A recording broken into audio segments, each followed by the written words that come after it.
Moscow যখন dead হ্যান্ডের ভয় দেখায় তখন ওয়াশিংটনের জবাব পারমাণবিক সাবমেরিন রওনা দিচ্ছে রাশিয়ার দিকেই। বিশ্ব যখন এক ভয়াবহ পারমাণবিক উত্তেজনার প্রান্তে দাঁড়িয়ে তখন হঠাৎ করেই যুক্তরাষ্ট্রের প্রেসিডেন্ট ডোনাল্ড ট্রাম্পের এক ঘোষণা কাঁপিয়ে দিয়েছে ইউরোপ থেকে এশিয়া। রুশ নিরাপত্তা পরিষদের ডেপুটি চেয়ারম্যান এবং সাবেক প্রেসিডেন্ট দিমিত্রি মেদভেদেভের এক উস্কানিমূলক মন্তব্যের জবাবে যুক্তরাষ্ট্র তার দুটি পারমাণবিক সাবমেরিন রাশিয়ার কাছাকাছি মোতায়েনের নির্দেশ দিয়েছে। ঘটনার সূত্রপাত মেদভেদেভের একটি হুমকিস্বরূপ মন্তব্যকে কেন্দ্র করে। সম্প্রতি তিনি সতর্ক করে বলেন, ট্রাম্পের জানা উচিত কল্পিত ডেড হ্যান্ড কতটা বিপজ্জনক হতে পারে। ডেড হ্যান্ড, যেটিকে স্নায়ুযুদ্ধের সময়কার সোভিয়েত পারমাণবিক প্রতিশোধ ব্যবস্থার প্রতীক হিসেবে ধরা হয়, এমন এক ব্যবস্থা যা রুশ নেতৃত্ব নিশ্চিহ্ন হলেও স্বয়ংক্রিয়ভাবে পারমাণবিক প্রতিশোধের নির্দেশ দেয়। কথা বলেই কার্যত ট্রাম্পকে সরাসরি পারমাণবিক সংঘাতের হুমকি দেন মেদভেদেভ। এর ঠিক একদিন পরই ট্রাম্প নিজের সোশ্যাল মিডিয়া প্ল্যাটফর্ম ট্রুথ সোশ্যালে ঘোষণা দেন দুটি পারমাণবিক সাবমেরিন যথাযথ স্থানে পাঠানোর নির্দেশ দিয়েছি।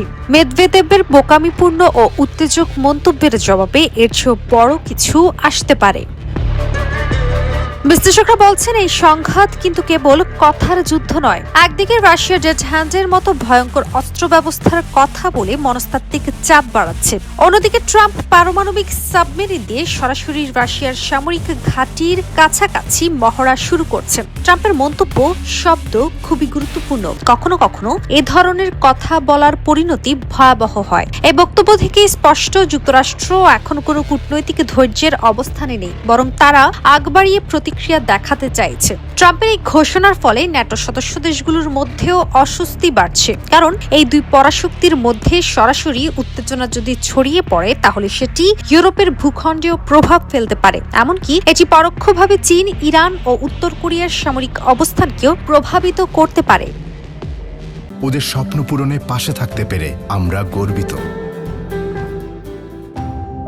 আন্তর্জাতিক বিশ্লেষকরা বলছেন, ট্রাম্প ও মেদভেদেভের মধ্যকার এই পারমাণবিক রূপ নেয়া বাকযুদ্ধ মূলত নতুন এক মাল্টিপোলার ওয়ার্ল্ড অর্ডারের ইঙ্গিত দিচ্ছে, যেখানে যুক্তরাষ্ট্র এখন আর অপ্রতিদ্বন্দ্বী নয়, বরং রাশিয়া ও চীনের নেতৃত্বাধীন এক নতুন বলয় যুক্তরাষ্ট্রকে কৌশলগত চাপের মধ্যে ফেলছে। তবে সবচেয়ে গুরুত্বপূর্ণ প্রশ্ন হলো, এই উত্তেজনার শেষ কোথায়? ডেড হ্যান্ডের হুমকি যদি সত্যি সক্রিয় হয়ে ওঠে আর যুক্তরাষ্ট্র পারমাণবিক সাবমেরিন মোতায়েনের মধ্য দিয়ে নতুন সামরিক মহড়া শুরু করে, তাহলে কি পৃথিবী আবারও ঠেলে যাবে এক নতুন স্নায়ুযুদ্ধের দিকে? বিশ্ব এখনো তাকিয়ে হোয়াইট হাউস ও ক্রেমলিনের পরবর্তী পদক্ষেপের দিকে। তাজিয়া অহনা, নিউজ 24।